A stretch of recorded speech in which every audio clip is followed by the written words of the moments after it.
kaçıyor. Tamam dağıtma git. Sen yer misin yemez misin? Tamam sustum.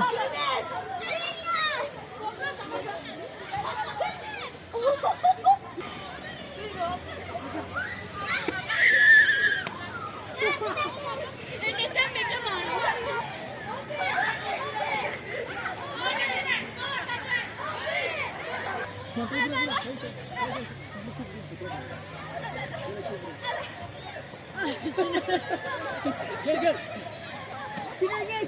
Otur kalkacağım. Öyle dur Mero. Aynen.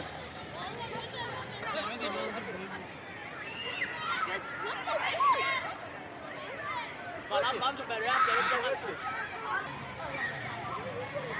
aşkına. Bana. Ama sert vurma. Çok sevindim abi. 40'ın maçında gelmiştir ve bunun hep sürmesini istiyoruz. Evet. Abi doğru. Sevindim çünkü 40 yılda bir geliyor. Onda da tuttuğu için arkadaşlarımızla oyun oynayabiliyoruz. Abi çok güzel oldu kar yağması. Arkadaşlarımla kar savaşı yapıyoruz. Kardan adam yapacağız birazdan. 40 yılda bir geldi, onu da tadımızı çıkarmaya çalışıyoruz.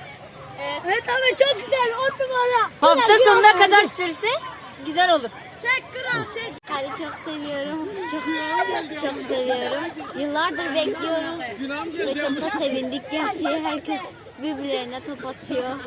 Çok eğlenceli yani. Çok da güzel. Okuldan çıktım, kendime karla oynayacağım.